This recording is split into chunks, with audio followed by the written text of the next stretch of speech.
నమస్కారం అండి. నా పేరు doctor Sunil Reddy, consultant neuro psychiatrist and sexologist at treatment range hospital K B H B Hyderabad. So ఈరోజు మనము ఈ ప్రిమెచ్యూర్ ఎజాక్యులేషన్కి షాక్ వేవ్ థెరపీ ఏ విధంగా ఉపయోగపడుతుందో తెలుసుకుందాం.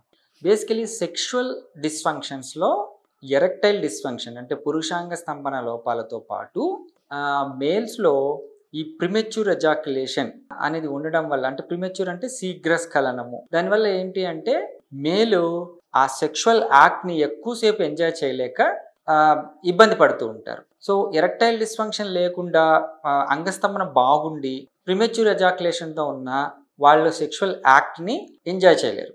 అండ్ మూడోది పర్ఫార్మెన్స్ యాంగ్జైటీ, అంటే ఆందోళనలో వాళ్ళు సెక్షువల్ యాక్ట్ చేయలేకపోవడం. సో వీటిల్లో ఎరెక్టైల్ డిస్ఫంక్షన్స్ గురించి నా వీడియోస్ చాలా ఉంటాయి, దాని గురించి చాలా వివరంగా చెప్పాను. ఈరోజు ప్రిమెచ్యూర్ ఎజాక్యులేషన్ శీఘ్రస్ఖలనం గురించి మాట్లాడుకుందాం. సో ఈ శీఘ్రస్ఖలనము ఎందుకు వస్తుంది అంటే, యూజువలీ మేల్ పార్ట్నర్ ఏంటి అంటే మాస్టర్బేషన్ టెక్నిక్స్, హస్తప్రయోగము, దీనివల్ల ఏంటి అంటే దాంతో అలవాటు పడిపోయి వాళ్ళకు కావాల్సిన ప్లెజర్ వాళ్ళే ఇవ్వటం వల్ల ఆ ప్లెజరు ఆ ఇంటెన్సిటీ వాళ్ళకి అర్థమైపోయి త్వరగా, అంటే హోల్డింగ్ కెపాసిటీ తగ్గిపోయి త్వరగా ఎజాక్యులేట్ చేస్తూ ఉంటారు. సో ఈ technique modification, stop and go method అంటాము, అండ్ స్క్వీజ్ మెథడ్ అంటాము, కొన్ని కిగిల్స్ ఎక్సర్సైజెస్ అంటే పెల్విక్ మజిల్స్ని ఎలా స్ట్రెంగ్తన్ చేయాలి అనే దానికి కొన్ని సింపుల్ ఎక్సర్సైజెస్ ఉంటాయి.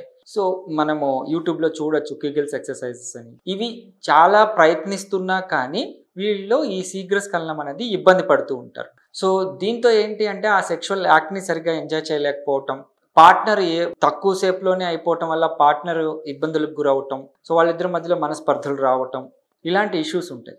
కానీ ఈ శీఘ్రస్ఖలనానికి ఈజీగా ఎటువంటి సైడ్ ఎఫెక్ట్స్ లేని ట్రీట్మెంట్, అంటే మెడికేషన్స్ కూడా పెడుతుంటారు, బట్ మెడికేషన్స్తో ఈ శీఘ్రస్ఖలనం అంతగా ఇంప్రూవ్ కాదు.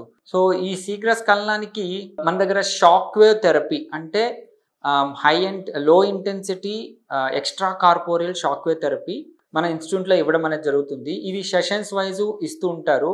అంగానికి ఇవ్వడం ద్వారా ఏమవుతుందంటే, ఆబ్వియస్గా షాక్ వేవ్ థెరపీ ద్వారా ముందుగా ఇంప్రూవ్ అయ్యేది ఎరెక్టైల్ డిస్ఫంక్షన్. ఎరెక్షన్స్ బాగా ఉండి ప్రిమెచ్యూర్ ఎజాక్యులేషన్ అంటే హోల్డింగ్ కెపాసిటీ ఇబ్బంది పడుతున్న వాళ్ళకి ఇది ప్రిమెచ్యూర్ ఎజాక్యులేషన్ ని తగ్గిస్తుంది. సో అలానే డిలేడ్ ఎజాక్యులేషన్కి వెళ్ళరు. కొంతమంది మెడికేషన్స్ వాడితే ఏంటి అంటే డిలేడ్ ఎజాక్యులేషన్, అంటే సెక్షువల్ యాక్ట్ వాళ్ళు ఎంజాయ్ చేయకుండా అసలు ఎజాక్యులేషన్ కాకుండా ఇబ్బంది పడుతుంటారు. వాళ్ళకి ఈ షాక్ వేవ్ థెరపీ ఎటువంటి సైడ్ ఎఫెక్ట్స్ లేకుండా వాళ్ళ శీఘ్రస్ఖలనాన్ని నయం చేస్తుంది. సో ఇవి సెషన్స్ వైజ్ జరుగుతాయి. దీనికి ముందుగా మనం యాజ్ యూజువల్గా మనం హిస్టరీ తీసుకుంటాము.